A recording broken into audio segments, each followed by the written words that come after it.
डभोई तालुका के सिंधियापुरा गांव से ये खबर सामने आ रही है, जहां पर एक दादी और पोते पर तेंदुए ने हमला कर दिया है। ये दोनों इस वक्त अस्पताल में इलाज ले रहे हैं। दरअसल अपने घर के वाड़े में जब चारा डालने के लिए बुजुर्ग महिला पहुंची, तब तेंदुआ वहां पर आया और तेंदुए ने 64 साल की महिला अमिताबेन सिंधी पर हमला कर दिया। वहां पर उनका 12 साल का पोता अयान सिंधी भी था, उस पर भी तेंदुए ने हमला किया। उनके चिल्लाने से आसपास के लोग वहां पर इकट्ठा हो गए, जिसके मद्देनजर तेंदुआ डरकर भाग गया।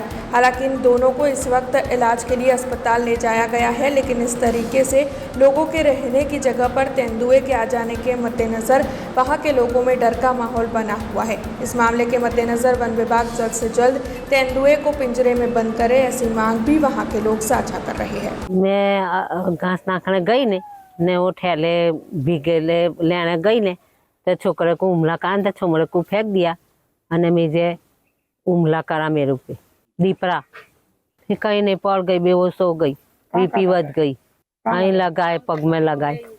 अब हमीदाबेन वाड़ा में गया तो भैंसों ने घास नाखवा माटे तो एक दीपड़ो आई गयो। दीपड़ो आवाथी पेला छोकरा ने पकड़वा मांड्यो तो हमीदाबेने दौड़ीने छोकरा ने पकड़्यो तो एमने अहीं अगर मुँह अगर पंजा मार्या, बीजू एमने ईजा करी तो गाम लोग दौड़ी पड़ा तो बची गया। तो मारी सरकार ने नम्र विनंती एवी है फॉरेस्टर खाता ने कि आजूबाजू गामड़ा में कहीं भी एने सिंधियापुरा ने में पिंजरा मूके ने पकड़वानी कोशिश करे, कारण के नहीं तो आ तो बिचारी हती 7:30 वाग्या में राते 10, 11, 12 वागे कोई एकलू होय तो एने मारी ज नाखे ने।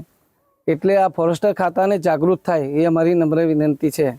हमसे जुड़े रहने के लिए हमारे YouTube चैनल को सब्सक्राइब करें और नई वीडियो की नोटिफिकेशन के लिए बेल आइकॉन को दबाएं।